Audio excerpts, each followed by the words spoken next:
So usually at universities, a student introduces a professor who introduces a speaker, but this being Evergreen, we're going to do it the other way around. So Stephanie Mayle Weber is a Quinault student at Evergreen. She's a member of the Native Student Alliance. Her studies tend to focus on Pacific Northwest history from an Indigenous perspective, and she talks fish a lot. And she recently was with us in Aotearoa, New Zealand, studying Maori fisheries. So I'd like to give it up for Stephanie.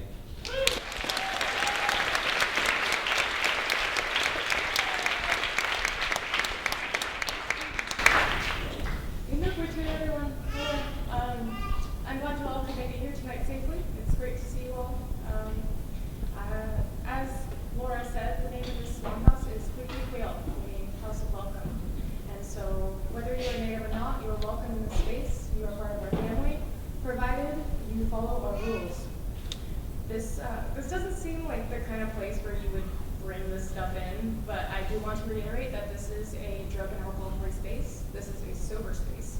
So if for some reason you were partying before you got here, please excuse yourself. This is also a native space. Olympia is on Squaxin and Squally land, and I want you to remember that, and I want you to remind yourself of it every day. That baby gets it. So, if you have not yet read an Indigenous Peoples history of the United States, I highly recommend you check it out. I like this book a lot because it's accessible. It presents our stories in a way that anyone can understand with a realness that you don't always find in history books. For example, the author refers to Andrew Jackson as a genocidal sociopath.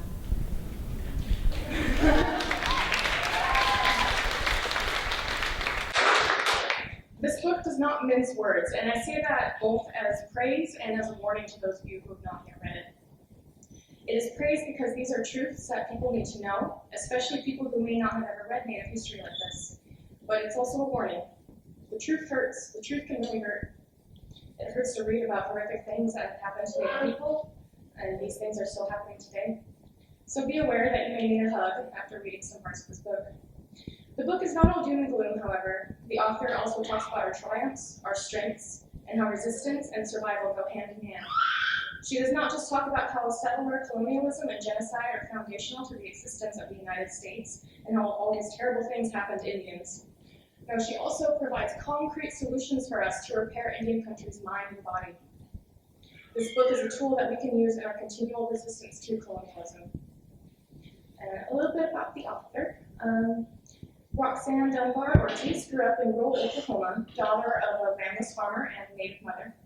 Her paternal grandfather, a white settler, farmer, and veterinarian, had been a labor activist in Oklahoma with the industrial workers of the world. The stories of her grandfather inspired her to lifelong social justice activism. Married at 18, she left with her husband for San Francisco, where she has lived most of the years since, although the marriage has since ended. Her account of life up to leaving Oklahoma is recorded in her book, Red Dirt, Growing Up Okie. She has a daughter named Michelle. She graduated majoring in history from San Francisco State and was selected for a history graduate school at University of California at Berkeley, transferring to UCLA to complete her doctorate in history. From 1967 to 1972, she was a full-time activist living in various parts of the United States, traveling to Europe, Mexico, and Cuba. This time of her life and the aftermath, from 1960 to 1975, is the story told in Outlaw Woman, Memoir of the War Years. She took a position teaching in a newly established Native American Studies program at CSU Hayward and helped develop the Department of Ethnic Studies as well as Women's Studies. In 1974, she became active in the American Indian Movement and the International Indian Treaty Council. Her first published book, The Great Sioux Nation, Oral History of the Sioux Nation and its Struggle for Sovereignty, was published in 1977 and was presented as the fundamental document at the first UN Conference on Indians of the Americas, held in Geneva, Switzerland. That book was followed by two others in the following years. Roots of Resistance, A History of Land Tenure in New Mexico from 1680 to 1980, and Indians of the Americas, Human Rights and Self-Determination. In over 100 trips to Nicaragua and Honduras in the 80s, she monitored what was called the Contra War. Her book, Blood on the Border, A Memoir of the Contra War, was published in 2005. The publisher describes her new book, An Indigenous Peoples History of the United States, As spanning more than 300 years, this classic bottom-up history significantly reframes how we view our past. Told from the viewpoint of the indigenous, it reveals how Native Americans, for centuries, actively resisted expansion of the U.S. empire. You can find more background info on the author at the website of reddirtsite.com. And I just wanted to say merci, Roxanne, for spending the day with our program today. It was really cool because it's not very often you get to seminar with the author of your book. So that's really great. And merci for speaking with us tonight. And so everyone, please welcome Roxanne Dunbar-Ortiz. Well, thank all of you for being here. I was at the library last night, and most of you were here with Cornell West, so I'm really happy to be here. I wish I could have heard Cornell too. I really thank all the sponsors, and especially Zoltan, who's become a very dear friend the last few years, and a colleague, and someone I admire so much, but especially just the honor and privilege to be in this space. It's so beautiful. I didn't want to leave. I think I'll sleep here tonight. And it's so good, you know, as I've traveled around the country since this book came out last September. I've been in several of these new Native centers by various names. There's one at Flagstaff at the Northern Arizona University, recently built. Absolutely gorgeous. At Portland State, really incredible. And then at University of Washington, I'll see the Intellectual House on Friday. I love the name they gave it. So I'm very, I really love coming up here. I feel like there's such a tradition of resistance, and you know, the movement that started here with the Fishins and all that, the Penalt in particular, just set off a whole, you know, a whole uprising of Native people across the continent, and it's never stopped, and it's always energizing and amazing, you know, just to see the tenacity and the persistence and the continued resistance. Well, last night I read the first chapter of the book, which is the pre-colonial history of the continent. And I hope you will read that. But tonight, because I know there are people here who were there last night, I wanted to read the second chapter. I don't read it very often because it's really, I think it's probably one of the most important chapters in the book, those first two chapters, because it rarely goes back that far that you look at, you know, an accurate picture of the continent before colonialism, but also look at the origins of colonialism itself. And so you'll excuse me if you don't like Karl Marx, but I'm going to quote Karl first because I do it in the book. This is from Capital, the genesis of the industrial capitalists. And he wrote, "The discovery of gold and silver in America, the extirpation and the enslavement and entombment in mines of the Aboriginal population, the beginning of the conquest and looting of the East Indies, the turning of Africa into a warren for the commercial hunting of blackskins, signaled the rosy dawn of the era of capitalist production. These idyllic proceedings are the chief moments of prior accumulation of capital." So I theorize in this book that actually the United States was the first pure capitalist state. This building that it was only achieved first by the United States, based on land as property and black bodies as property. That was the accumulation of capital of the United States. So I want to go where the United States is, the genealogy of the United States, going back before its birth as an independent state. So I call this how it began. The late anthropologist Edward H. Spicer wrote that the initial Europeans who participated in colonization of the Americas were heirs to rich and ancient cultures and social relations and customs in their lands of origin, whether Spain, France, Holland, or England. But in the passage to the Americas and encountering the indigenous inhabitants, they largely abandoned the webs of European social relations. What each actually participated in was a culture of conquest, violence, expropriation, destruction, and dehumanization.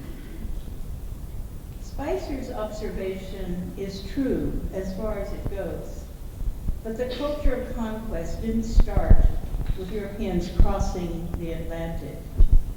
European institutions and the worldview of conquest and colonialism had formed several centuries, were in formation several centuries before that, or there's no way they could have done the conquest in the Americas. From the 11th through the 13th centuries, Europeans conducted the Crusades to conquer North Africa and the Middle East, leading to unprecedented wealth in the hands of a few. This profit-based religion was the deadly element that European merchants and settlers brought to the Americas.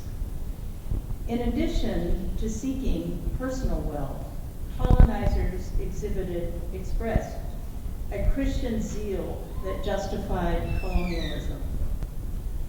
Along with that came the militaristic tradition that had also developed in Western Europe during the Crusades, which is translated as literally carrying of the cross. Although the popes, beginning with Urban II, called for most of the ventures, the crusading armies were mercenary outfits that promised the soldiers the right to sack and loot Muslim towns and cities, feats that would gain them wealth and prestige back home. Toward the end of the 13th century, the papacy began directing such mercenaries to crush domestic enemies in their midst as well, pagans and commoners in general, especially women as ostensible witches, and heretics. In this way, knights and noblemen could seize land and force the commoners living on it into servitude. Historian Peter Linebaugh notes that whereas the anti-Muslim crusaders were attempts to control the lucrative Muslim trade routes to the Far East, the domestic crusades against heretics and commoners were carried out to terrorize poor people and at the same time to enlist them in the lucrative and adventurous, yet holy, adventure of the Crusades. And quoting Linebaugh, crusading was thus a murderous device to resolve a contradiction by bringing baron and commoner together in the cauldron of religious war. The first population forcibly organized under the profit motive, whose labor was exploited well before overseas exploitation was possible, was the European peasantry, including England. Once forced off their land, they had nothing to eat and nothing to sell but their labor. In addition, entire nations such as Scotland, Wales, Ireland, Bohemia, the Basque Country, Catalonia, and others were colonized and forced under the rule of various monarchies. The Moorish nation and the Sephardic Jewish minority were conquered and physically deported by the Castilian-Aragon monarchy from the Iberian Peninsula, a long-term project culminating in group expulsions beginning in 1492, the year Columbus sailed to America. The institutions of colonialism and methods for relocation, deportation, and expropriation of land had already been practiced if not perfected, by the end of the 15th century. The rise of the modern state in Western Europe was based on the accumulation of wealth by means of exploiting human labor and displacing millions of subsistent producers from their land.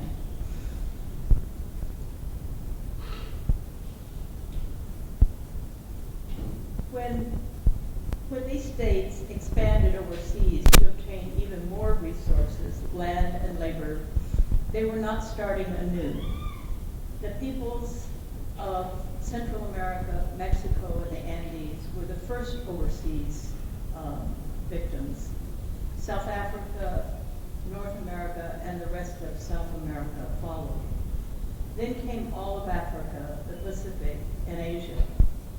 The sea voyages of European explorers and merchants in the late 15th and early 16th century were not the first of their kind.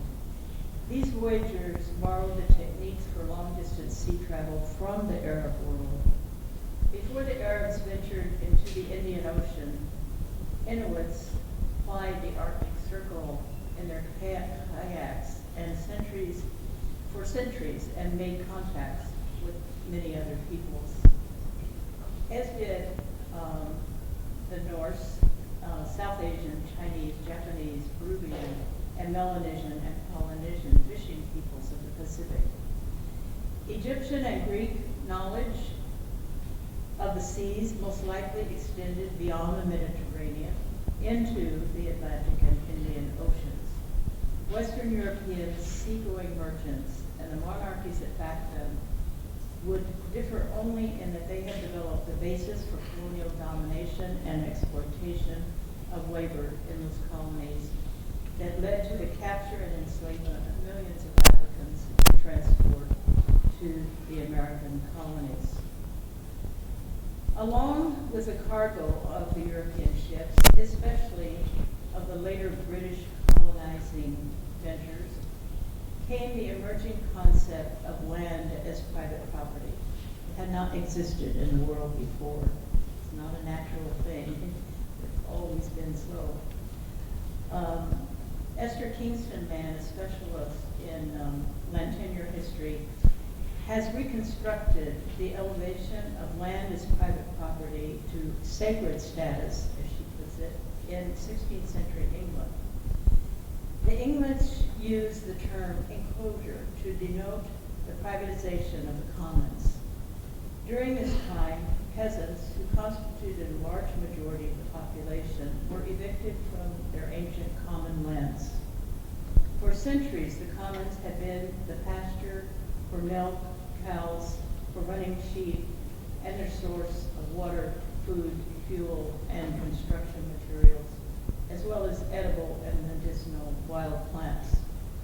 Without these resources, they could not have survived as farmers, as communities, and they did not survive as farmers and communities after they lost access to the commons. Not only were the commons privatized and fenced during the 16th and 17th centuries in England, they were also transformed into grazing lands for commercial sheep production, wool being the main domestic and export commodity, creating wealth for a few and impoverishment for the many.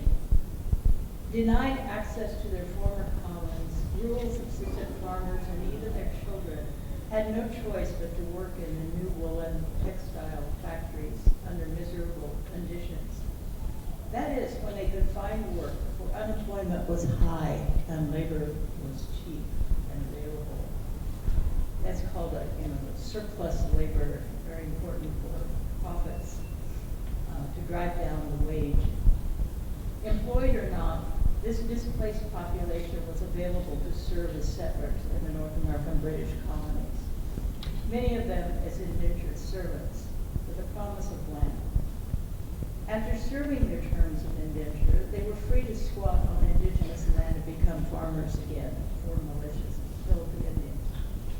In this way, surplus labor created not only low labor costs and great profits for the woolen manufacturers, but also a supply of settlers for the colonies, which then provided an escape valve in the home country where impoverishment could lead to uprisings of the exploited, and did.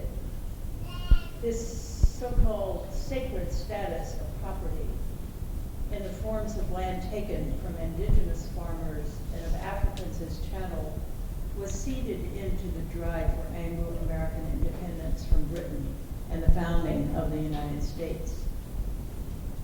Privatization of land was accompanied by an ideological drive to paint the commoner who resisted as violent, stupid, and lazy. The English Parliament, under the guise of fighting backwardness, criminalized former rights that the commoners had under the Magna Carta. Accompanying and facilitating the privatization of the commons was the suppression of women. As feminist theorist Sylvia Federici has argued, by conjuring witchcraft.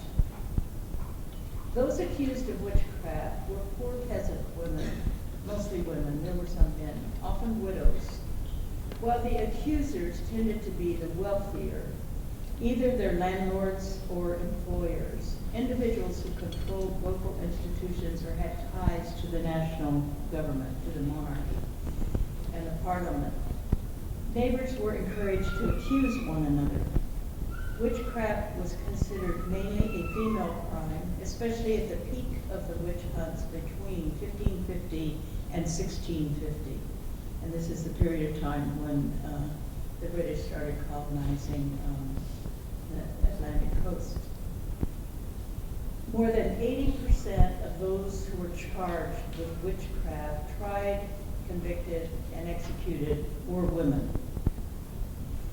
In England, those accused of witchcraft were mostly elderly women, often beggars, sometimes the wives of living laborers, but usually widows.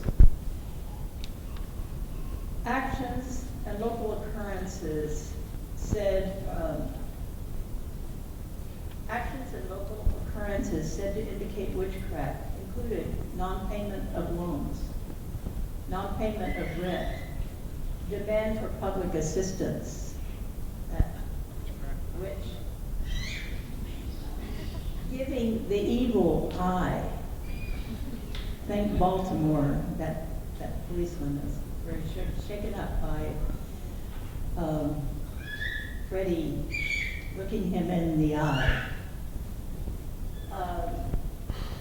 Local die-offs of horses or other stock, and mysterious deaths of children were all attributed to witchcraft. Also among the telltale actions were practices related to midwifery and any kind of contraception. The service that women provided among the poor as healers is one of a number of vestiges from pre-Christian matrilineal institutions that once predominated in Europe. It is no surprise that those who had held onto and perpetuated these communal practices were those most resistant to the enclosure of the commons, the economic basis of the peasantry, as well as women's autonomy. The traumatized souls thrown off the land, as well as their descendants, became the land-hungry settlers enticed across a vast ocean with the promise of land and attaining the status of gentry. English settlers brought witch hunting with them to Jamestown, Virginia, and to Salem, Massachusetts. In language reminiscent of that used to condemn witches, they quickly identified the indigenous populations as inherently children of Satan and servants of the devil who deserved to be killed. Later, the Salem authorities would justify witch trials by claiming that the English settlers were inhabiting land controlled by the devil. So, also part of the Christian colonizers' outlook was a belief in white supremacy. Whiteness as an ideology involves much more than skin color, although skin color has been and continues to be a key component of racism in the United States and in colonized Americas. White supremacy can be traced to the colonizing ventures of the Christian Crusades in Muslim-controlled territories into the Protestant colonization of Ireland. As dress rehearsals for the colonization of the Americas, these projects form the two strands that merge in the geopolitical and sociocultural makeup of U.S. society. The Crusades in Spain and Portugal, today the Iberian Peninsula, and expulsion of the Jews and Muslims were part of a process that created the core ideology for modern colonialism, white supremacy, and its justification for genocide. The Crusades gave birth to papal law called Lipienza de Sangre, the cleanliness of blood, for which the Inquisition was established by the Church to investigate and determine. Before this time, the concept of biological race based on blood is not known to have existed as moral taboo in Christian Europe or anywhere else in the world. As scapegoating and suspicions of conversos, Jews who had converted to Christianity under duress, they had to, when Christians would take over Moorish territory, they would force them to convert. And the Moriscos were Muslims who had converted to Christianity. This investigation of their true beliefs, that is, their cleanliness of blood, intensified over several centuries in Christian-controlled Spain. The doctrine of cleanliness of blood was popularized. It had the effect of granting psychological and increasingly legal privileges to the old Christians, both rich and poor, thus obscuring the class differences between the landed aristocracy and the land poor peasants and shepherds. Whatever their economic station, the old Christian Spanish were enabled to identify with the nobility. As one Spanish historian puts it, the common people looked upwards, wishing and hoping to climb and let themselves be seduced by chivalric ideals, honor, dignity, glory, and the noble life. Lope de Vega, a 16th century contemporary of Cervantes, wrote, "I am a man, although of lowly status, yet clean of blood and with no mixture of Jewish or Moorish blood." This cross-class mindset can be found as well in the stance of the descendants of the old settlers of British colonization in North America. This then is the first instance of class leveling based on imagined racial sameness, the origin of white supremacy, the essential ideology of colonial projects in the Americas and Africa. As Elie Wiesel famously observed, the road to Auschwitz was paved in the earliest days of Christendom. Historian David Stannard, in his book American Holocaust, adds the caveat that the same road led straight through the hearts of America. The ideology of white supremacy was paramount in neutralizing the class antagonisms of the landless against the landed and distributing confiscated lands and properties of Moors and Jews in Iberia, of the Irish in Ulster and of the Native American and African peoples. Great Britain, emerging as an overseas colonial power a century after Spain, they absorbed aspects of the Spanish racial class system into its colonialist rationalizations, particularly regarding African slavery. But it did so with within the context of Protestantism and actually Calvinism, which imagined a chosen people founding and raising a new Jerusalem. The English did not just adapt the habits and experiences of the Spanish colonization, they had their own prior experience, which actually constituted overseas imperialism. During the early 17th century, the English conquered Ireland and declared 500,000 acres of land in the north open to settlement. The settlers who served early settler colonialism came mostly from Western Scotland. England had previously conquered Wales and Scotland, but had never before attempted to remove so large an indigenous population and plant settlers in their place as in Ireland. So this was the beginning of settler colonialism. It was actually in Ireland. The ancient Irish social system was systematically attacked, traditional songs and music forbidden, whole clans exterminated, and the remainder brutalized. A wild Irish, as it was called in the documents, a reservation was even attempted. The plantation of Ulster was as much a culmination of as it was a departure from centuries of intermittent warfare in Ireland. In the 16th century, the official in charge of the Irish province of Munster, Sir Humphrey Gilbert, ordered that, and this is written in Old English, so I'll just read it in standard English. I can't really pronounce some of the words. The heads of all those, of what sort for or ever there were, which were killed in the dale, the fields, should be cut off from their bodies, in other words, cut their heads off, and brought to the place where he, Gilbert, encamped at night, and should there be laid on the ground by each side of the road into his own tent, so that none could come into his tent for any cause, but commonly he must pass through a lane of heads which he had used to terrorize them. It brought great terror to the people when they saw the heads of their dead fathers, brothers, children, kinfolks, and friends. Now this practice, I later in the next chapter relate directly to that term redskins, you know, the flaying of the dead Indian bodies and leaving them out for display in New England to terrorize. That's where the term redskins come from, is the dead Indian bloody corpse. Not a good etymology for a word. So we should get rid of it.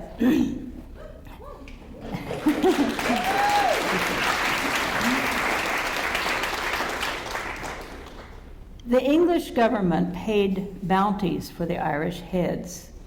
Later, only the scalp or ears were required.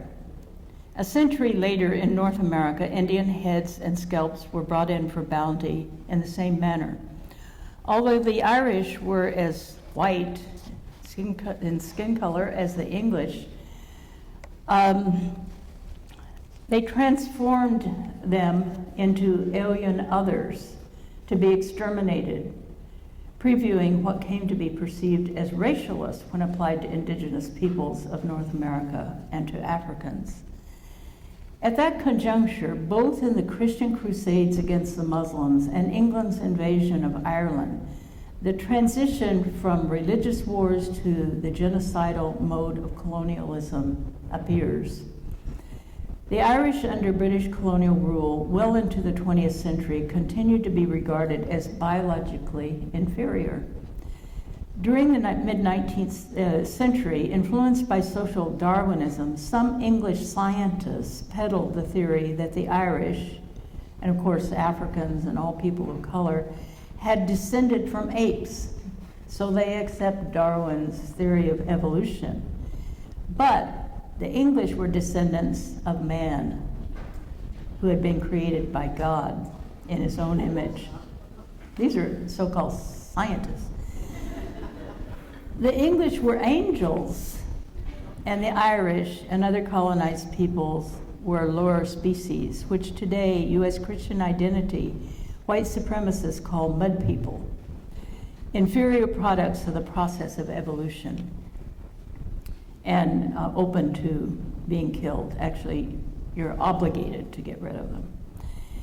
The same Sir Humphrey Gilbert that I quoted, who had been in charge of the colonization of Ulster, planted the first English colonial settlement in North America in Newfoundland in the summer of 1583. In the lead up to the formation of the United States, Protestantism uniquely refined white supremacy as part of a political, religious ideology.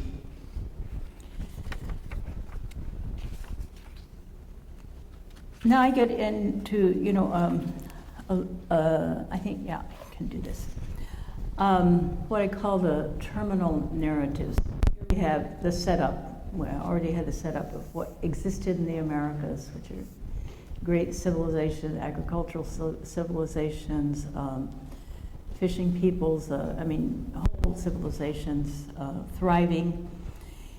And how do you justify this transformation to being the devil, to being scum of the earth, mud people, subject to killing, wanton killing?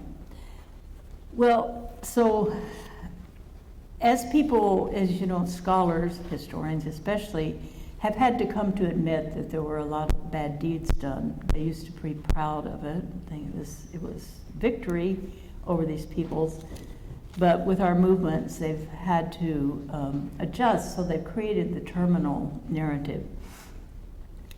According to the current consensus among historians, the wholesale transfer of land from indigenous to Euro-American hands that occurred in the Americas after 1492 is due less to European invasion, warfare, and material acquisitiveness than to the bacteria that the invaders unwittingly brought with them. Historian Colin Calloway is among the proponents of this theory. He teaches Native American Studies, by the way, as the director of Native American Studies at Dartmouth, non-Indian Scotsman, actually.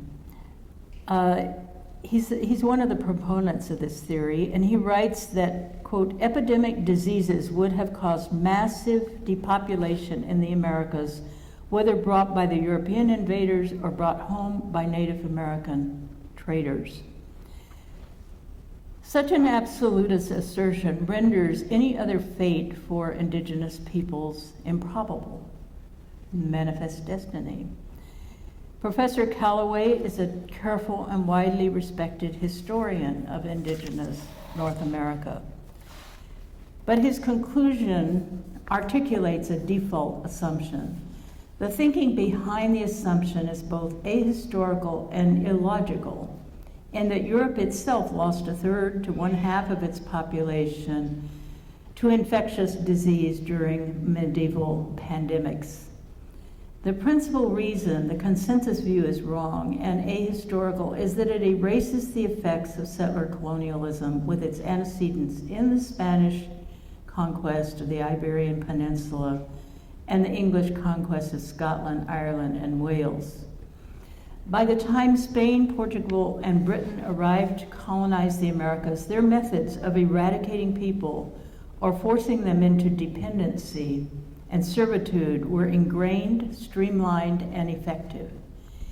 If disease could have done the job, it is not clear why European colonizers in the Americas found it necessary to carry out unrelenting wars against indigenous communities in order to gain every inch of land that they took from them. Nearly 300 years of colonial warfare, followed by continued wars waged by the independent republics of the hemisphere. Whatever disagreement may exist about the size of pre-colonial indigenous population, no one doubts that a rapid demographic decline occurred in the 16th and 17th centuries. Its timing from region to region depending on when invasion and colonization began. Nearly all the population areas of the Americas were reduced by 90% following the onset of colonizing projects, decreasing the targeted indigenous populations of the Americas from 100 million to 10 million for the whole hemisphere. Commonly referred to as the most extreme demographic disaster in history and framed as natural, that is not intentional, it's rarely called genocide until the rise of indigenous movements in the mid-20th century forged new questions and challenges U.S. scholar Benjamin Keane acknowledges that historians, quote, accept uncritically a fatalistic epidemic plus lack of acquired immunity explanation for the shrinkage of Indian population without sufficient attention to the socioeconomic factors which predispose the natives to succumb to even slight infections. And these were something we can see and look at today, refugee conditions, deprived of their land in a dependent situation, traumatized and crowded together, and the disease spreads very fast. But the human element that created those conditions is there in the colonizer. Other scholars agree with this and even go further. Geographer William M. Denevan, while not ignoring the existence of widespread epidemic diseases, has emphasized the role of warfare, which reinforced the lethal impact of disease. There were military engagements directly between Europeans and indigenous nations, but many more saw European powers pitting one indigenous nation against another, or factions within nations against each other, with European allies aiding one or both sides. Does this sound familiar in the world today or not? As was the case in the colonization of the peoples of Ireland, Africa, and Asia. Other killers cited by Denevan was overwork in the mines, frequent outright butchery, malnutrition, and starvation resulting from the breakdown of indigenous trade networks, subsistence food production, and loss of land. Loss of the will to live in some cases, and loss of the desire to reproduce, and thus suicide, abortion, and infanticide, and deportation and enslavement. The first century of Spanish colonization, well, from 1519 to 1588, was Indians were sold into slavery to work in the mines in Peru. So a lot of this population disappearance, there were about 3 million Natchez Native people in the very rich Mississippi Valley who were raided. Those areas were raided like western Nicaragua and western Honduras for slaves to take to the mines of Peru. So their DNA is down there, you know, but they or no longer exist as a people. And in Nicaragua and Honduras, they're in the western part, they're reduced to about 8 little tiny communities. So this is like the depopulation of West Africa. West Africa has never caught up with man-to-land ratio that existed before colonialism because of slave raiding. So then there's Henry Dobbins, the anthropologist, pointed to the interruption of indigenous peoples' trade networks as the major factor. When colonizing powers seized indigenous trade routes and roads, the ensuing acute shortages, including food products, weakened populations and forced them into dependency on the colonizers, with European manufactured goods replacing indigenous ones. Dobbins has estimated that all indigenous groups suffered serious food shortages 1 year in 4. This had never happened before colonization. They're very rich in food production. In these circumstances, the introduction and promotion of alcohol proved addictive and deadly, adding to the breakdown of the social order and responsibilities. These realities render the myth of lack of immunity, including to alcohol, pernicious. Historian Woodrow Wilson Bora, I have more to say about that in the last chapter, by the way, about the narrative of dysfunction as the problem. Historian Woodrow Wilson Bora focused on the broader areas of European colonization, which also brought depopulation in the Pacific Islands, Australia, Western Central America, and West Africa. Sherburne Cook, associated with Bora in the revisionist Berkeley School, UC Berkeley as it was called, studied the attempted destruction of the California Indians. Cook estimated that 2,245 deaths among peoples of Northern California, the Wintu, Maida, Miwok, Omo, Nawapo, and Yakuts nations in the late 18th century. Armed conflicts with the Spanish killed that many people, 2,200 people, while some 5,000 died from disease, and another 4,000 were relocated to missions, forcibly relocated. So that's the Spanish colonization in California. Among the same people in the second half of the 19th century, United States armed forces killed 4,000 and disease killed another 6,000. Between 1952 and 1967, US citizens kidnapped 4,000 Indian children from these same nations in Northern California. Disruption of indigenous social structures under these conditions and the dire economic necessity forced many of the women into prostitution in the goldfield camps, further wrecking what vestiges of family life remained in these matriarchal societies. Proponents of the default position emphasize attrition by disease despite other causes equally deadly, if not more so.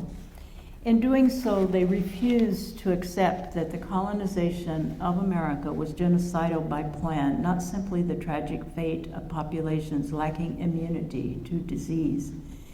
In the case of the Jewish Holocaust, no one denies that more Jews died of starvation, overwork, and disease under Nazi incarceration than died in gas ovens. Yet the acts of creating and maintaining the conditions that led to those deaths clearly constitute genocide. Anthropologist Michael Wilcox asks, what if archaeologists and anthropologists were asked to explain the continued presence of descendant communities 500 years after Columbus instead of their disappearance or marginality? Cox calls for the active dismantling of what he terms the terminal narrative, accounts of Indian histories which explain the absence, cultural death, or disappearance of indigenous peoples.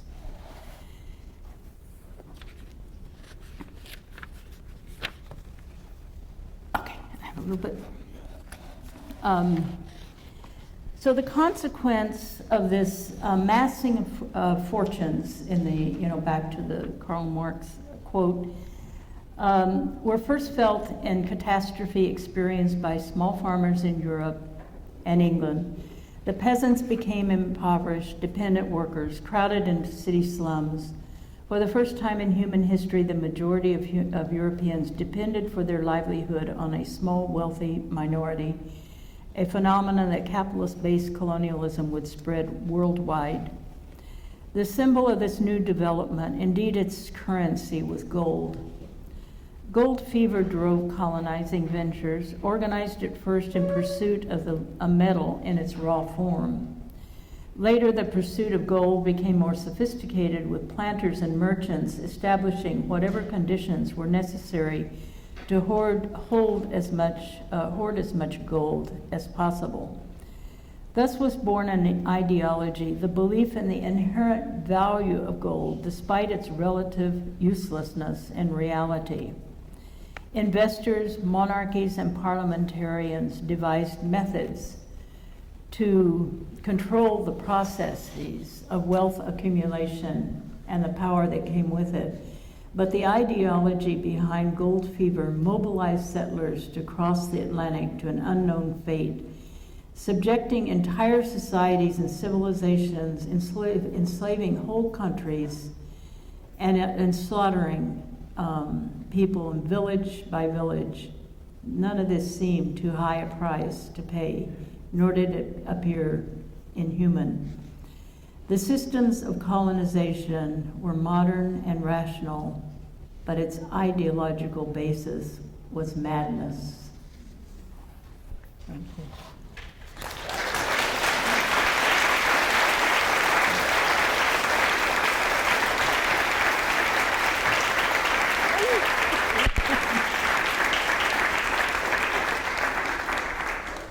Before we open for Q&A, oh, there's a microphone here, so come, if you want to ask the question, come up to the microphone. And while you're doing that, I will tell you that there's this event here that I wish I could be here for. Next week, on Wednesday, the 13th, 7 to 9 p.m., Norma Vasallo of the Cuban Women's Federation is a professor of women's studies at the University of Havana.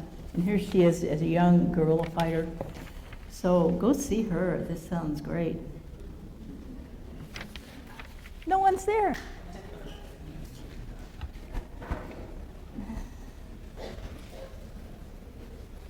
We're going to have about half an hour of Q&A. Yeah. Then I'll sign books. Yes. My water.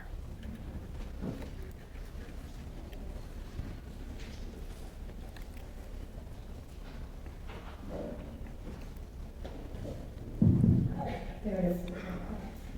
Hi, it's an absolute pleasure to see you speak. My name is Racialization. I'm a student here.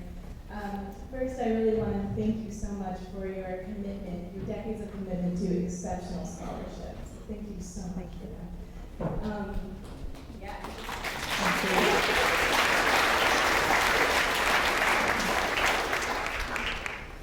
Also, and thank you for what seems like the seamless integration of your economic analysis in this historical text. It's phenomenal.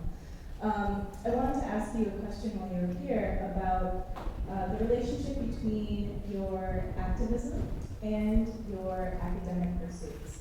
And there's a lot of people here who are students who want to pursue life in academia, who also want to maintain a commitment to the movements that they're involved with. And I was just wondering if you could speak on that a little bit. Well, thank you. Yeah, I can hardly separate it because I do feel very fortunate that I came of age politically, not all that young, but when I really caught on and got involved, there was this, huge civil rights movement taking place. There was lots of, I said, like a rushing stream, and that you jump in and you're immersed and you're a part of it. And that's not so easy anymore.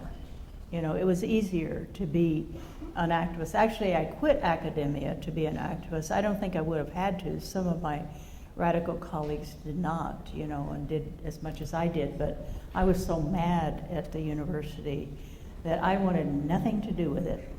And they actually begged me back a few years later because they really needed some minorities and women, to get the federal funds. And they said, please come back and turn your dissertation in, because that's all I lacked. But I left in '67 and just went off, and I was just a total revolutionary for 5 years nonstop. And then I did go back. I did my PhD and got a job. I decided what I would do, though, is not teach in history department ever again, but try to build Native American studies. So that was an activist, that was early on, is very activist of organizing. I mean, it wasn't just negotiating with school officials, it was closing down campuses, to San Francisco State University closed down that campus for 3 months in 1968 to get ethnic studies, and they got a whole school of ethnic studies, and they still have it, within which is Native American studies. So this was a real, this put the bar very high, but the only way you could get administrators to do that, grant that, didn't come on high, it came with demonstrations. And then when they really got started and were getting grounded, but were still fragile, they tried to close it all down, in the early 70s. And so my first job, they tried to not rehire me. You're on the tenure track, but that doesn't mean you have tenure. If you're reviewed, and if your review is negative the first year, you're gone, you're fired. Basically, they fire you. And so I got a negative from on high, not from my colleagues, not from my committee, but from the dean's office, and then the president went with the dean. So the students there in ethnic studies, and it wasn't that big yet, but they organized the whole campus. There were 9,000 students there at the time, and they got letters from 7,000 students. Not just signing a petition, but boxes and boxes of letters that they took up to the president. So, you know, the activism and academia were really, you didn't have to do it, but you could do it then. And if you didn't care much about a future, you know, gold-plated career, which didn't really interest me. I was more, I thought, if I can't, and it's one reason I stayed at a state college with working class students, because that's the kind, I went to San Francisco State, is I wanted to make myself available to those kind of students. So I really was not an academic climber in that sense. I had just cut my, even any ideas of that, any respect for it. So, so I just, you know, fought, I got to, you know, cape that. And then I went down to New Mexico to direct Native American Studies as visiting, as I wanted to straighten it out and get a local Native person to head it. Ended up staying 3 years, and every year I was gone, they promoted me. I came back a full professor. I mean, they got kind of scared, you know, like, what would she do next if we don't promote her, you know? So action, you know, as the Wobblies used to say, gets the goods. Direct action gets the goods. But for now, I mean, I'm very aware how much more difficult it is, because that stream, it's still there, but it's a pretty still stream. It doesn't take you very far. It doesn't lift you up and make you a part of a movement, because that was all suppressed in the 1970s, and, you know, with COINTELPRO, all the movements, the Black Panthers, American Indian movement. Leadership was killed, in prison. Some of those people, like, you know, Leonard Peltier, are still in prison. And turning to court cases and, you know, getting just really shattering these movements and the shrinkage. So building again. I mean, I see the building going on because I knew the 50s. I knew the change that went from nothing happening supposedly in the 50s to, of course it was, you know, the civil rights movement was very strong in the 50s. And so I think we see a huge movement building again at a much more sophisticated level of knowledge base of what the United States is, and how it functions. And you know, people were saying it back then. Martin Luther King, who's always put forth as, you know, such a conciliatory person, I mean, you find quotes of his. He in 1964, he gave a sermon in which he talked about the genocide against the Native people in the United States and how that is not acknowledged and recognized. He went against the war in Vietnam, you know, I mean, and he was not considered radical. I mean, that's how radical things were at the time. People are saying, oh, Martin Luther King, you know, he's a moderate.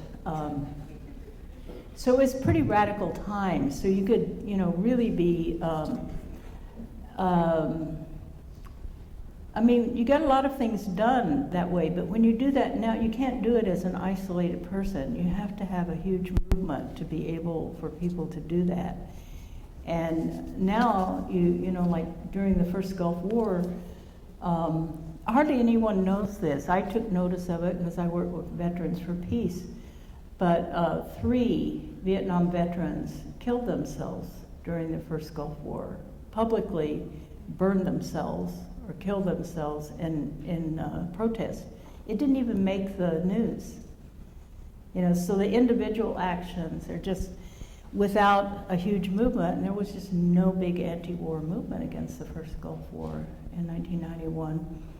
So that was pretty scary to know it was that suppressed, you know, and so we were not prepared for the kind of situation that we're in now. It happened very fast. And so I think I'm very humble about saying oh yes, you can be an activist, an academic, because I know it's not easy. You will have to lower your expectations for promotion and tenure and a high-paid job at an elite university, I think. Once you're there, I mean, Noam Chomsky, is a linguist, and he had tenure since he was 25 years old. He was my mentor when I was an activist, in that area, in Boston area, in 1968, 69. He was he was twice as old as most of us, he was in his 40s. He already seemed like a wise old soul, he always has. But he couldn't be fired. He was a world-famous linguist at MIT with tenure, so he was always free in the 60s to now to say anything he wants. So he's a very valuable person. But you never see him saying, oh, you have to go out and do this and that. He never does that because he knows it's difficult. Just have the knowledge and the consciousness and raise other people's consciousness. That is activism too. And teaching is very, very important. I think, being a scholar, teaching in university or teaching in higher education, community colleges especially, it's amazing, how many people you can liberate their minds. So good luck in trying both, but I don't say don't do it, but I know it's not going to be easy. And I know some of my 60s veteran, brothers and sisters, they get a little arrogant sometimes. Why aren't these kids doing this and that? Why aren't they organizing? We did this, we did that. Well, I want to remind them, and we did not win, though. So we can't be that arrogant. Look at where we are now. I mean, certainly some changes, but not the fundamental ones. We have to go much deeper. Thank you so much. Thank you. I had looked at the documentary Hidden Colors. What's it called? Hidden Colors. I haven't seen that. Okay. And one of the things they said was that Christopher Columbus was Jewish. Who was Jewish? Christopher Columbus? Yes. He may have been a converso. I don't know. I've never heard of that, but he was definitely a Catholic. But the converso was for Jewish people or Muslims to function and prosper. Of course, he was in Genoa. In that world, you had to be Catholic. So there were conversos that were sincerely conversos. So, he may have been. I have never seen any documentation on it. His life is pretty well documented, but who knows? There were a lot of conversos, Muslim, and half of Lebanon was Christianized, and Palestine. So the Crusades were Christianized, not only a looting mission, but a missionary Christianizing mission. Sorry for cutting in line. Just wanted to give you this gift from the Longhouse and Oh, thank you. the people of the Evergreen State College. Thank you. Oh, thank you. That's beautiful here. Oh, wow. This is a wooden rose. So beautiful. Thank you. Don't let me forget it. Yes. Hi, my name is Dee. I'm an environmental studies student here at Evergreen. Right now I'm taking a class called Ethnobotany in the Community, and our focus is on the knowledge of wild and medicinal herbs in the native Pacific Northwest, and your book is among our required reading. Oh, great. Thank you. Although we're halfway through it, and our teacher has told us specifically not to go ahead and read the rest of the program because we're a little ahead of some of the ages, but we'll get there. Good. So far, your book has really opened up my eyes. As a military veteran, I was indoctrinated into knowing some of the military tactics and weaponry that you have explained in one of the chapters, chapter 6, that you opened up describing some of the weaponry named after Native peoples and such. I build upon that knowledge as well as my environmental side in learning how to unlearn the colonialist methods of agriculture and of land stewardship in a way of connecting with Native peoples as well as all Native peoples across the world in connecting with nature. But one of the things that is not more or less a question, but just something that was on my mind with the current episodes going on in Europe with the mass of refugees coming in from Africa as well as Middle East into Europe. I just wanted to know how you felt in recollection with your book. Do you see any similarities and a continuation of that backlash of colonial actions from that in just this resurgence of refugees coming into Yeah, it's these peoples of Africa colonized by the Europeans and particularly the French places, but the neocolonialism was named and called that in the 70s. The African revolutionaries that established independence and fought, in the liberation wars, they were already seeing the signs of European and the United States collaboration of neocolonialism. Just the killing of Lumumba, that was in 1963, 64. That was like where national liberation movements were still going on. They were already cutting off the grassroots leadership. And so I say, it's, there's a good book of John Stockwell. What's the name of John Stockwell's book? In Search of Enemies. He was involved in setting up a lot of that counterinsurgency in Africa, in Angola specifically in the 1960s. He tells it all in great detail how it worked. And if you read that, of course, he was writing that in the 1970s about his experience in the 1960s. It planted the seeds for exactly what's happening now. It just simply pushing people off the land. People are starving. Why else would they get in rafts and leaky boats and try to cross a body of water? It's just desperation. And I think it's no coincidence that it is related to the complete disruption of Libya. The role that Libya was playing in Africa, I remember in 2011, February 2011, I went to the World Social Forum in Dakar, Senegal. And there was a lot of, this was before the Libyan coup, if you can call it that, whatever it was, but the destruction of Libya and government, just absolutely destroying it and killing Muammar Gaddafi.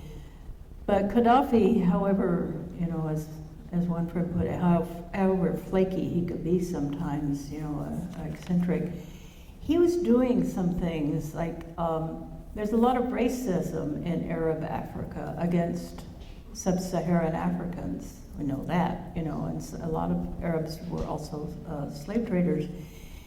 And so what Gaddafi was doing was, really trying to knit together a federation of all of Africa, Arab and Christian and Muslim and natural religions that people still practice in a federation against imperialism.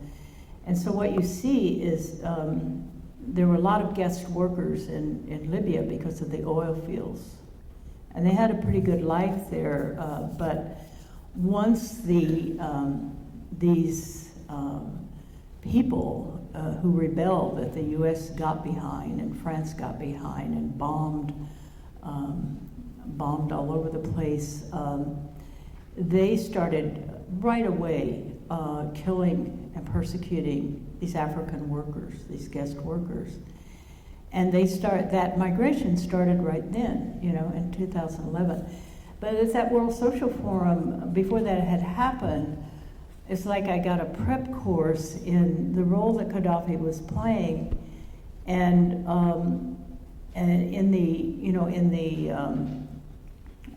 African Union, and it was important. I mean, it was an important role. Some people had poems about it. Some of the intellectuals who were there from different parts of Africa. But what it didn't seem like is that there was any economic motive on the part of Libya, or imperialist motive, that it was truly sincerely to build a bulwark like they were building in South America at that time. These new organizations outside the Organization of American States of Cuba, Nicaragua, Ecuador, Bolivia, Argentina, and Uruguay, and supporting each other, against U.S. intervention. So yeah, I think it's a great tragedy, and I don't see many news commentaries that trace it directly to, the U.S. and AFRICOM, the U.S. military operation in Africa. They've never even been able to get any country in Africa to host them. And, the AmeriCom, the one in Latin America, is in Colombia. There's one in Asia, based, I'm not sure where the Asia Pacific one is. I mean, it's all over the Pacific, let's put it that way. It's just all occupied territory by the U.S. But AFRICOM, they've never been able to get a host country, so they actually run AFRICOM from Florida. But they do constant drone strikes. They create civil strife, civil wars. All the civil wars going on there are manipulated, and they're not the only ones. The Belgians do that, and the French. The French are literally, occupying Mali now. I mean, they're just back in their old colonial position.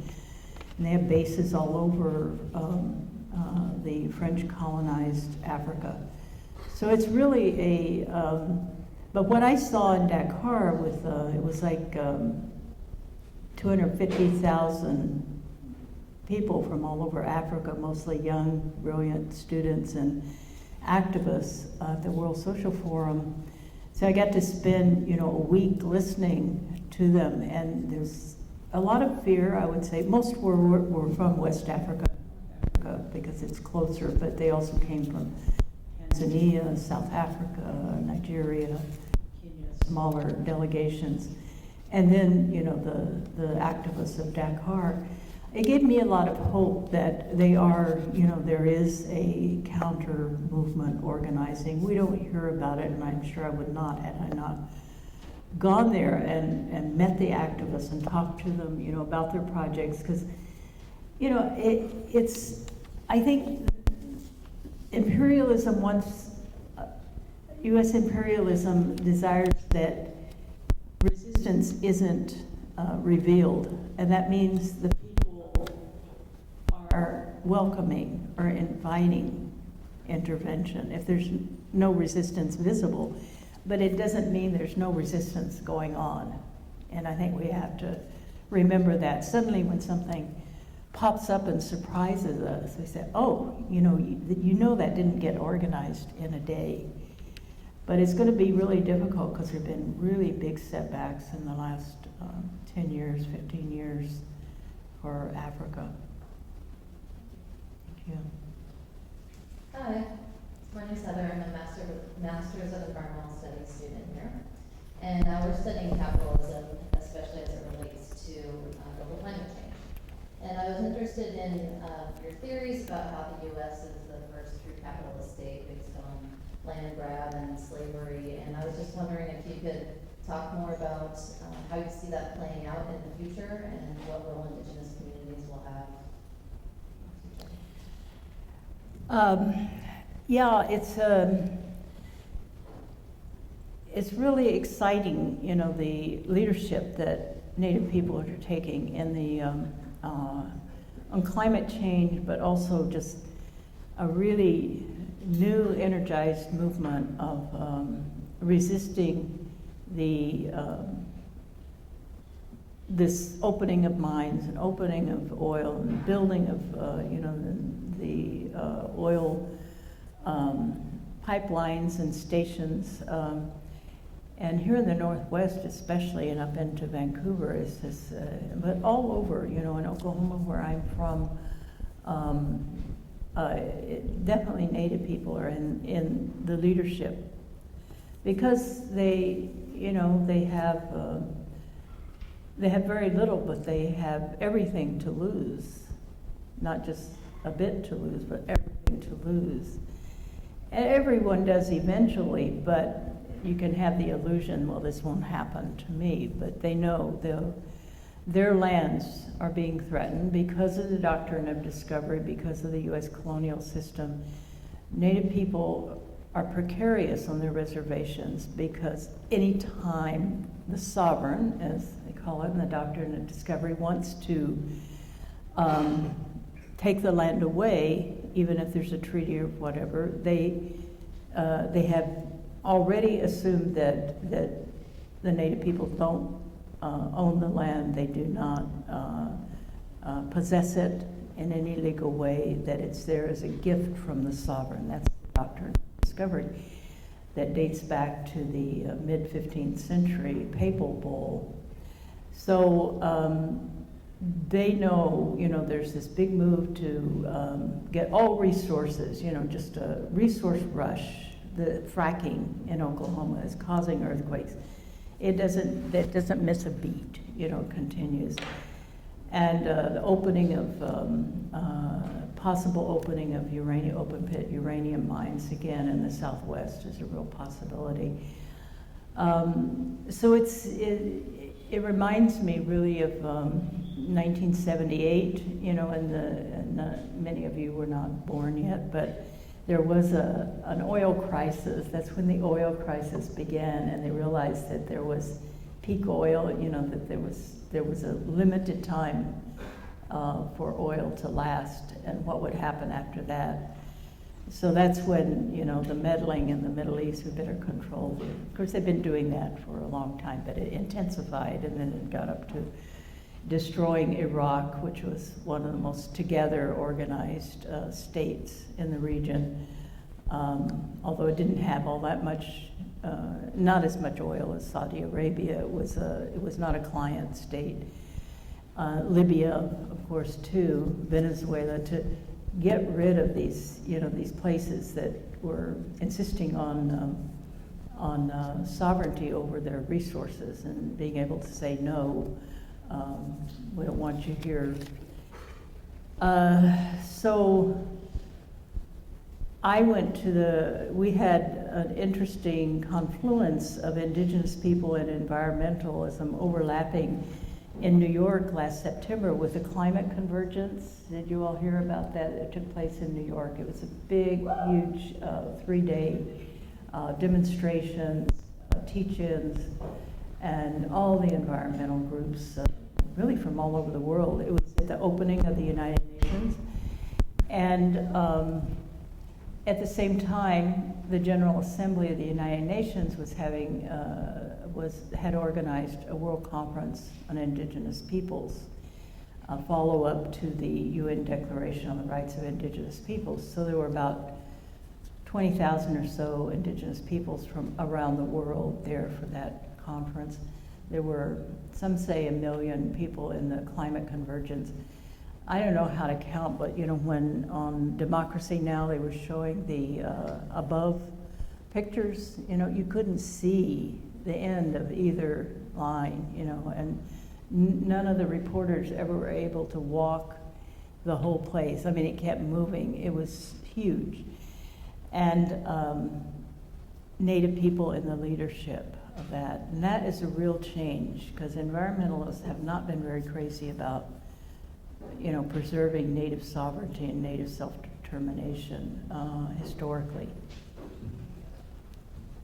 Hi there, my name is Kelly. I'm of the Blackfoot Nation, and I'm also a student here. I do have a question, but first, I wanted to say that for a large portion of the year so far, I've been in the Reflecting on Activism program here, and my professor from that program, Yvonne Peterson, asked me to present this gift to you on behalf of the students here. Thank So you. we just want to say thank you for being an amazing role model, especially for those of us who are Indigenous women. So on behalf of the students, we'd like to present you with this gift. Thank you. So my question, I consider myself a feminist, and I saw in your bio for the event that you are also a feminist thinker. Since I've gotten here to Evergreen, I've had a lot of conversations with people about whether or not feminism is still relevant, and how feminism needs to become more intersectional with other struggles of oppressed people in order to become more relevant. So I wanted to ask what you see as feminism's role in the modern world, the modern struggle for justice, and how that intersects with Indigenous activism in the modern day. Well, to me, it's one of the causes for hope in the world today. That because I participate in UN processes, and the Commission on the Status of Women in the UN started in 1974. At the same time that the decade against racism and apartheid started, and that's when Native people got involved in the UN process.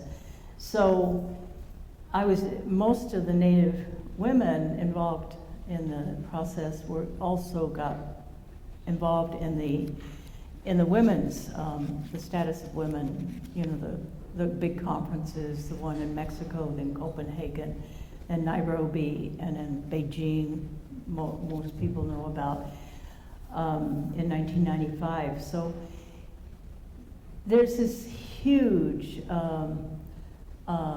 presence of, I say, a critical mass of women around the world who are feminists. I mean, they promote it, especially Africa, the participation of Africa and the Caribbean, the Afro diaspora population. The women are in the leadership. And Indigenous women have become an integral part of it. There's no part of the agenda on the status of women in the UN process that is not have a deep, very detailed description of the demands of Indigenous women. So I'm very encouraged by that. I'm not sure, feminism, you know, people, because of the media and all, have used the word in different ways. But when we first started what came to be called feminism, we called it women's liberation, and not feminism, because it's really, you know, women being liberated from patriarchy, from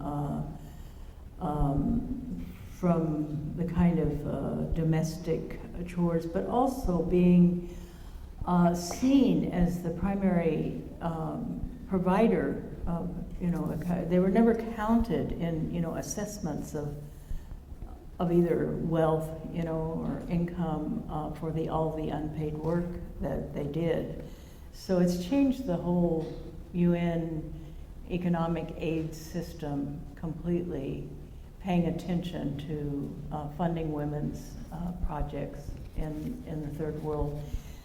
So, yeah, I think we, you know, we need for men to become pro-feminists. This is lagging behind.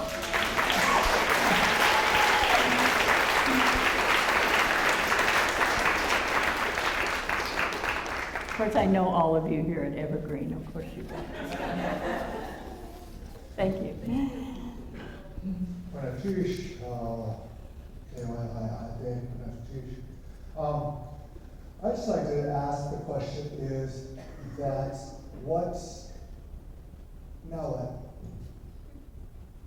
How can we heal?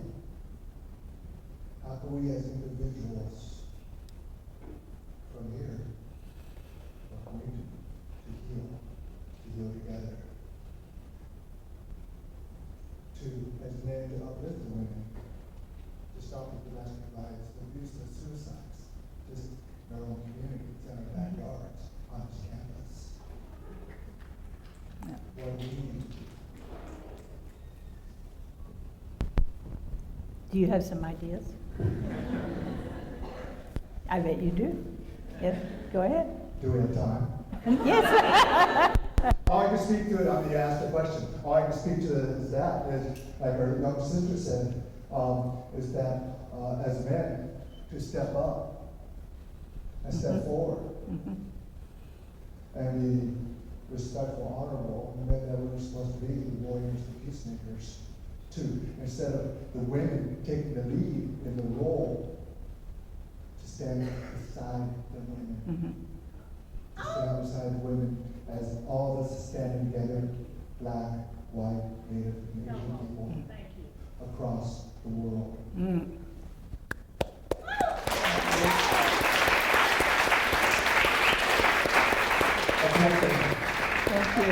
Thank you. But you know, I discuss in the book the question of the dysfunction narrative.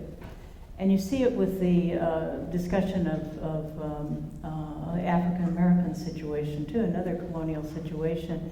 They blame poverty, but it's colonial condition. It's different from poverty. It's a colonial condition that creates the lack of will to live, literally. The suicide rate among young Native people is just astronomical. It's like almost a daily occurrence, an attempt back at Pine Ridge. And that is, that is a colonial condition. They want to say it's poverty and therefore privatize the reservation and, disappear the Indians. They need to assimilate completely and then they would be better off. And no, the memories would go on, the trauma will go on. There's so much trauma from slavery passed on generation to generation, from the wars against Native people, the boarding schools in particular, that they're intergenerational trauma, that even when that doesn't exist anymore, slavery doesn't exist anymore, and it gets reinforced by the conditions that do not allow people to thrive in this society, to keep them down, incarcerate all the young black men because they're possibly rebels. And they are. I mean, they're right about that. When they had this, when they were Nixon was trying to build up the idea of a model minority before they settled on the Asian model as a minority and made up a bunch of stuff. They wanted to do Native Americans because his logic was, or his advisor, John Ehrlichman in particular, there are only 2 million people. We could just go in and make a model village to show the world. They were only worried about what the rest of the world thought about all this, riots and Native Americans rising up, taking Alcatraz, Wounded Knee. So we can show something. We can go and make each community wealthy, everyone with a home, and show. And then this would show the African Americans too, that it's their own fault, they're poor. Because look at the Native people, what they've suffered, and they've been able to pull themselves up by their bootstraps. So he had this plan. There's a great book by Jack Forbes called Native Americans and Nixon that traces all this. He came up to wasn't it Colonial that they first experimented on? I think they built, a bunch of housing and stuff. What they get? A big rebellion, the March on Washington, the walk, the Trail of Broken Treaties that started right here, at Frank's Landing, and so it didn't work out. So they stopped that, but I think they knew, it was just another, that dysfunction imposed upon colonized people is necessary to keep them down, and all those possible warriors, lock them away at a young age in prison.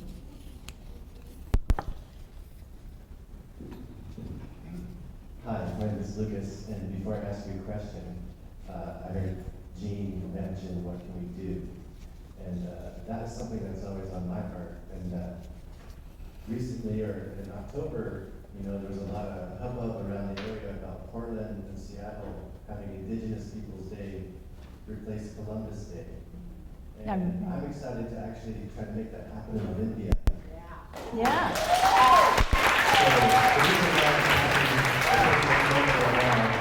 Is to help encourage you to participate in that, because I think this would be a crowd that would be excited about it. Yes. And I have a Facebook page, of course, something like, let's celebrate the first Indigenous Peoples Day in Olympia, blah, blah, blah. I don't know if there's an acronym for that, but anyway, part of this, I think, consciousness, if you will, I think is eerily kind of connected with your book coming out. It sort of seems to all be this building momentum of shift of consciousness. Do you want to talk about sort of that experience for you to have these days being, put into place in the process of your book coming out? Because it all kind of seems connected to this narrative in a weird way. Yeah, it's, the main question I get, and it's sort of yours too, is like, why hasn't this been written before? It's so obviously true, why hasn't been written? And I think it was just, I didn't know it was the perfect timing for it, but I think it's just, it reinforces my sense of, if you're involved in the movements and you're trying to find ways to contribute, and you think of a way, and it might not work, it might work, and that's really how I thought of it. How can I create something? My minimum desire was to give young Native Americans, especially Native American students in higher education, a manual of arguments they could make, kind of putting them in a coherent form. If you go through this, you'll find argument after argument that you can use. You don't even have to memorize it. Say, oh, yeah, that's it, because you get things asked back to you that it's like, well, why were the Indians killing, why were the Crow Indians fighting alongside Custer? Well, that's how colonialism works. That happened with the African National Congress in South Africa. The Bushmen, the San, were almost all the South African troops were black. Many were mercenaries from other parts of Africa. That's how colonialism works. So you have that answer. Otherwise, you say, I don't know, we just can't get it together. You hear that all the time. Indians just can't unite. You can't. Well, we have to overcome that, but it doesn't do any good to blame ourselves, because it is systematic, and we have to recognize that. It's systematic, so it takes a lot of work. But I've gotten invited so many places with this book, and I think it has hit a nerve, especially with Native people, but also African Americans, all colonized people. And then the settler population. It's liberating to really just know the truth about the position you're holding and how can you stop being a settler, and side with the oppressed, rather than just hanging your head in guilt or doing some kind of individual self-therapy, mourning. I mean, you don't have to mourn, it's just do something. I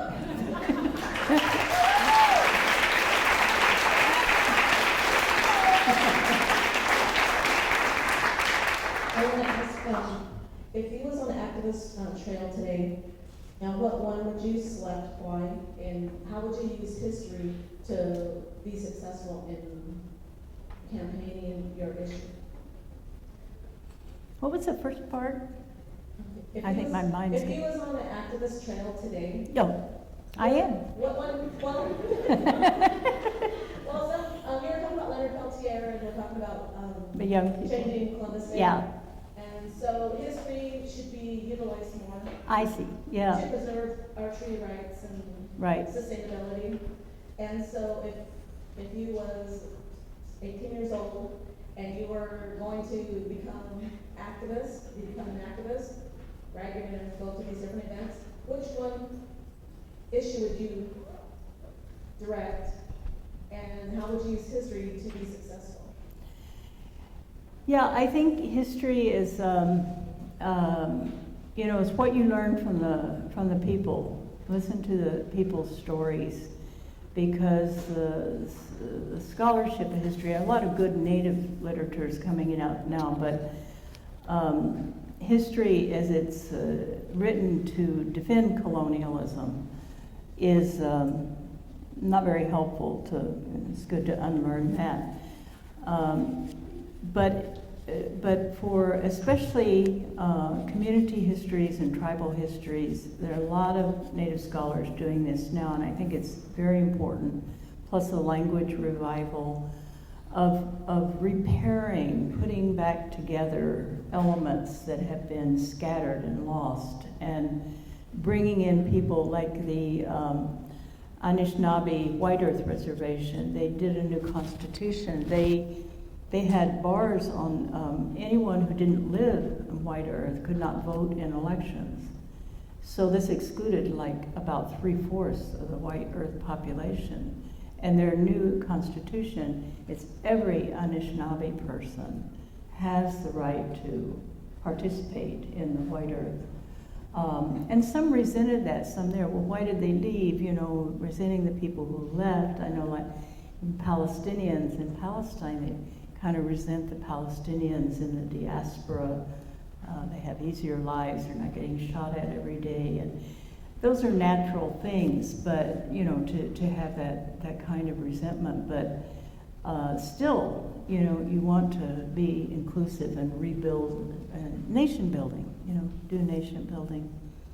But if I was looking how to learn to be an activist, I wanted to find a way. I think I might come here to Evergreen and study under.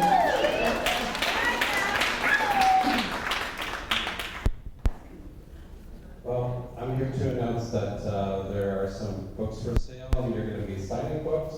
But if you don't get a book for yourself, to keep in mind that this really is one of the few books on any U.S. history that's accessible to a younger readership, and to buy it for someone young who's trying to figure things out. And in particular, I wanted to ask, if you're talking to a 17 or 18-year-old young person, particularly Native, who's looking to enlist in the armed forces, and you have only a couple of minutes to talk with them, because that's about the attention span of most Americans. And it's someone who doesn't have many options, who perhaps has a family history of enlisting, looking for a sense of purpose. What would you say to them? And maybe you've had this conversation. And what have you said?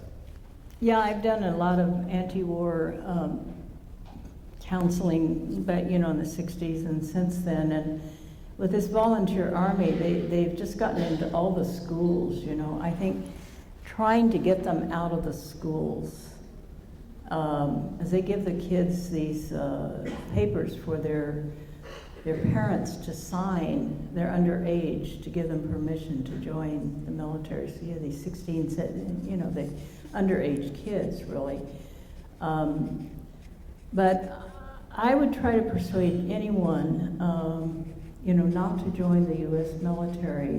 That makes you, no matter what your own oppression might be or who you are, once you're in that military, you're committed to U.S. imperialism hurting and killing people in the rest of the world, disrupting their societies. And so you're becoming a settler, when you do that, no matter what your race or nationality is. And so it's really tragic that for immigrants, especially from Mexico and Central America, they're being given the alternative, of serving and then having a faster path to citizenship. And this is, this is almost coerced enlistment, because it's a desperate situation, sending money to their families and back home, to survive. So we have to find a way to demilitarize and repurpose the armed forces, but I don't think we can do it from within. We have to mount a big, huge anti-war movement. And I guess that what I would say to them, if it was around here, I would say go over to Coffee Strong and talk to and if there's not a Coffee Strong around the base where you live, to start one, get one started. And because people who are already in, they re-enlist, or they sometimes become lifetime in the military. So it's not just the initial enlistment, but to get out of it. It's not worth dying or killing, especially for U.S. purposes. It's not serving anyone any good. So we go sign books now. Well, I'll thank go you back for- there. Thank you. Thank you.